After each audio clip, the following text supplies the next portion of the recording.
The Mexican government, as reported by the Daily Caller, Chuck Ross, is going to issue birth certificates in the United States, a boon to Obama's executive amnesty. Today, the Mexican government began issuing birth certificates to citizens at its 50 U.S.-based consulates, a move that will make it easier for illegal immigrants to obtain driver's licenses and work permits and stay in the U.S. under Obama's executive amnesty decision. It's unconstitutional amnesty decision. In the past, Mexican citizens had to obtain their birth certificates from offices in Mexico. But we don't want to make it complicated, you know. We'll print them up right in our basements. Individuals would often have relatives and friends obtain the documents and send them into the U.S. But with the Mexican government's help, its U.S.-based citizens will receive documents more quickly, which will help them apply for amnesty under Obama's plan, which is expected to provide relief from deportation to approximately 5 million illegal aliens. According to the Associated Press, roughly half of the 11 million illegal aliens residing in the U.S. are from Mexico. Of those, up to 3 million could be eligible for relief under Obama's amnesty.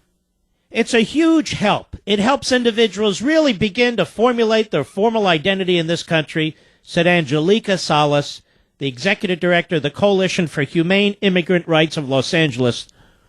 Incredible. Jessica Vaughn, policy director of the Center for Immigration Studies, a group which advocates for limited immigration, believes the Mexican government is more than happy to issue birth certificates to the U.S.-based citizens because it will allow them to send more money back home across the border to their families. According to the AP, listen to this. Mexican nationals sent $21.6 billion back to their families in Mexico in 2013. And ladies and gentlemen, depending on the year, that's either the number one or typically the number two source of revenue. But don't worry, this all helps America's economy. Now, if you're working in this country, you're not assimilating into this country, you're sending the money you earn back to your home country, how does this help America in any way? In any respect? How does this build a United States with a people who are all united behind an American culture? It does not. It's utterly and completely destructive what's going on. But I'll tell you why it goes on in addition to everything we've talked about in the past and today.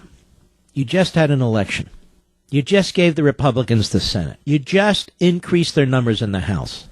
They're meeting in Hershey, Pennsylvania. Beautiful place.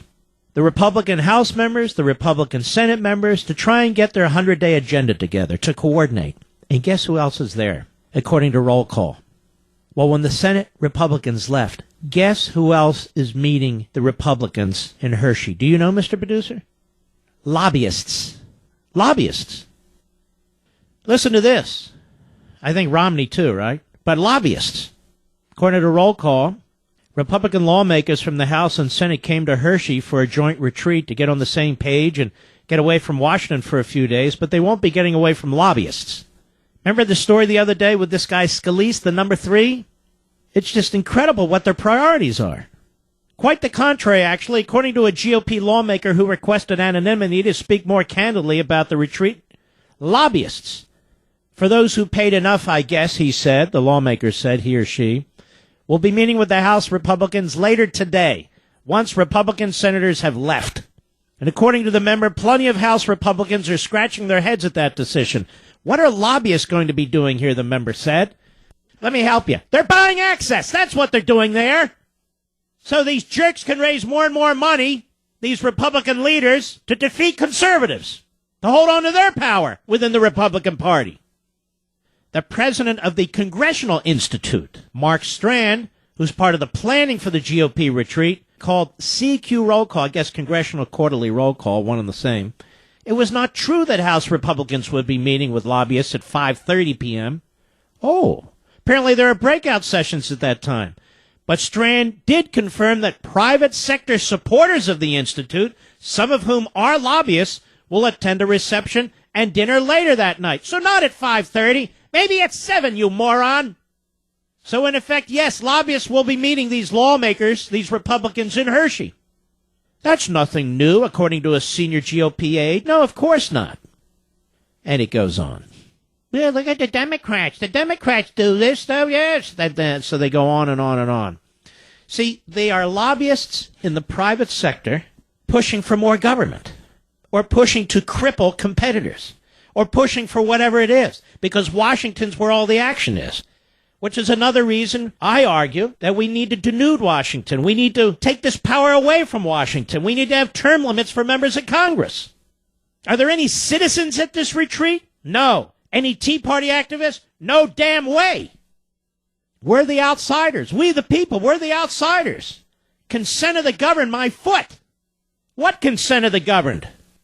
As they prepare their little salami tactics, you see, they think they're going to fool you with this crap. They think they're going to fool you. They say, oh, it's not comprehensive immigration reform. Look, yesterday we passed our first bill. First bill was border security.